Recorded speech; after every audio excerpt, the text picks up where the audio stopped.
दोस्तों, क्या आप यकीन करेंगे अगर मैं आपसे कहूँ भारत में एक ऐसी जगह है जहाँ इस पर ब्रह्मांड के चलने वाली 3 शक्तियाँ एक साथ विराजमान हैं। दोस्तों, एक ऐसा स्थान जहाँ कभी ऐसा कल पड़ा था कि धरती को देखकर यहाँ लगता था कि मानो धरती माता का सीने अपने बच्चे यानी बारिश की पुकार सुनकर फट गया हो।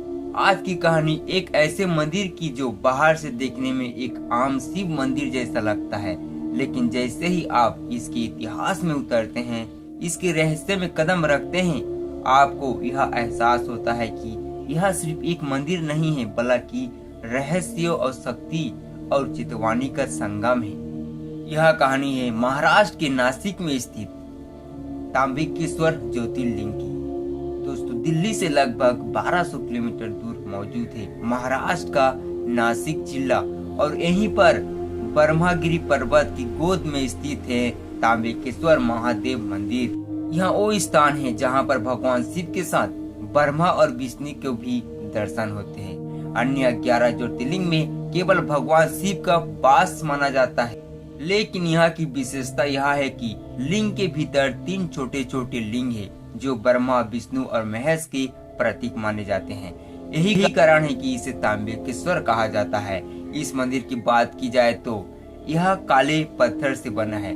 इसकी वास्तुकला इतनी भय है कि यह किसी को भी मंत्रमुग्ध कर सकती है। आज जिस मंदिर का स्वरूप हम देखते हैं वह पेशवा नाना साहब ने 8वीं शताब्दी में बनाया था।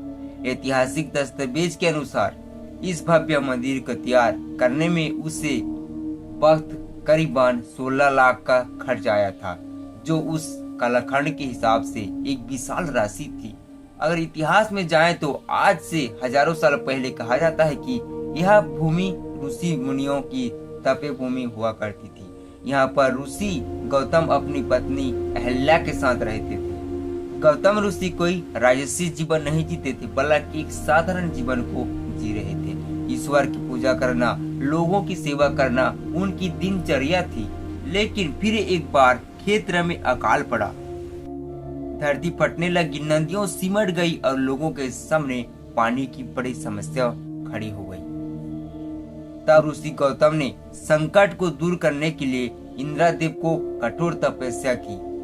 इंद्रदेव तपस्या से प्रसन्न होकर उन्होंने वरदान के रूप में एक अक्षय जल स्रोत देता है जो कभी सूखता नहीं था। ऋषि गौतम ने इस जल शस्त्र को सहायता से हजारों लोगों की प्यास बुझाई और अकाल की मार को मार दिया। यह कहता है कि हर रोशनी के साथ कुछ साए भी आते हैं। ऋषि गौतम की बढ़ती प्रसिद्धि को देखकर कुछ ऋषियों को ईर्ष्या होने लगी। उन्होंने गौतम ऋषि को फंसाने के लिए चाल चली और एक बीमार अधमरी गाय को ऋषि गौतम को खेत में छोड़ दिया। जैसे ऋषि गौतम ने उस गाय को खेत से हटाने की कोशिश की, वो मर गई। इस घटना के बाद ऋषि गौतम पर गो हत्या का झूठा आरोप लगा दिया गया। जिन्होंने जीवन भर सत्य और सेवा का मार्ग को चुना था, आज वही लोग समाज की नजरों में अपराधी बना दिए गए। इस कलंक को दूर करने के लिए और आत्मा शुद्धि के लिए ऋषि गौतम भगवान शिव को कठोर तपस्या करने में चले गए। अंत भगवान शिव उनकी तपस्या से खुश हुए और दर्शन देखकर कहा कि ऋषि गौतम, आप निर्दोष हो और यह सब कुछ एक साजिश था। जब भगवान शिव ने ऋषि गौतम से वरदान मांगने को कहा, तब ऋषि गौतम ने कहा कि हे प्रभु, इस धरती पर भयानक अकाल है, कृपया गंगा जी को इस भूमि पर ले आएं। भगवान शिव के आदेश पर गंगा नदी वहीं प्रकट होने का तैयारी हुई, लेकिन गंगा जी ने एक शर्त रखी। गंगा जो उस वक्त गोदावरी के रूप में आई, उन्होंने कहा कि वह भगवान शिव को बगैर वहां नहीं रहेगी। इसके बाद गोदावरी के साथ साथ स्वयं महादेव को भी वहां ज्योतिर्लिंग के रूप में निवास करना पड़ा। दोस्तों, तभी से वह जगह ताम्बिकेश्वर महादेव के नाम से प्रसिद्ध हो गई। गोदावरी नदी के दक्षिण की गंगा भी कहा जाता है। इसका उद्गम ब्रह्मगिरी पर्वत के गंगा द्वार से होता है।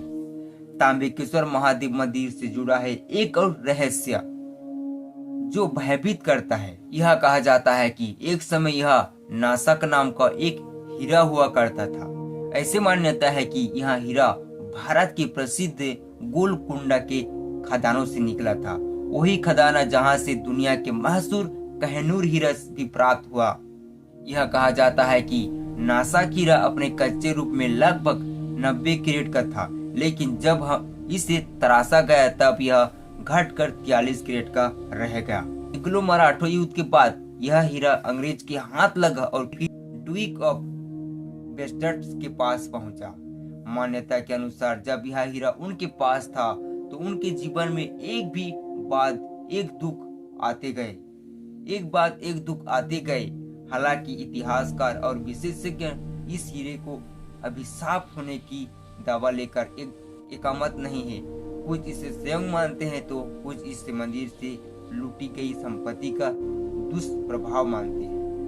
आज यह हीरा कहाँ है इसके बारे में कोई पुख्त जानकारी नहीं है, पर इसके श्राप की कहानियां आज भी लोगों को हैरान करती।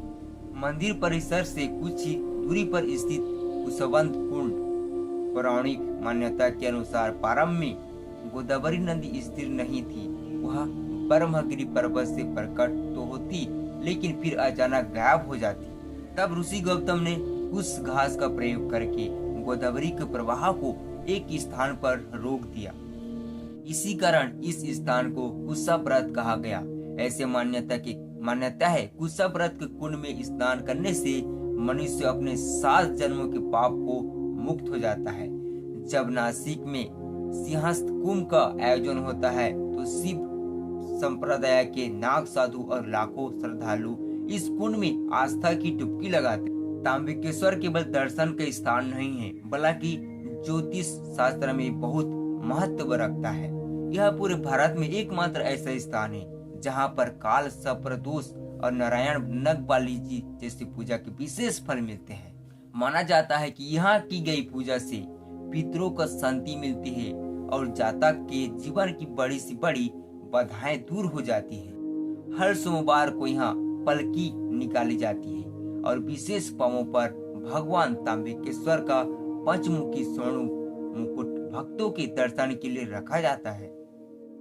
दोस्तों, अगर आप कभी ताम्बिकेश्वर जाए हो तो यह कभी मत भूलिएगा कि यहाँ सिर्फ एक ज्योतिर्लिंग नहीं बल्कि ब्रह्मांड को चलाने वाली शक्ति का केंद्र है। यहाँ शिव है, गंगा है और यह वह रहस्य भी है जिनका जवाब आज तक समय भी नहीं दे पाया। यहाँ की हवाओं में आज भी ऋषि गौतम की तपस्या और महादेव की करुणा महसूस की जा सकती है। यही है भारत के सबसे शक्तिशाली ज्योतिर्लिंग ताम्बिकेश्वर की कहानी, जो हमें विश्वास दिलाती है कि सत्य को परेशान किया जा सकता है, पराजित नहीं। अगर यह कहानी आपको सोचने पर मजबूर करे है तो अपने राय कमेंट में जरूर लिखिए। अगर आपको यह कहानी पसंद आए तो वीडियो को लाइक करना, हमारे चैनल से नहीं जुड़े तो सब्सक्राइब करके जाना। फिर मिलते हैं दोस्तों और एक शानदार कहानी के साथ, तब तक ले जय हिंद।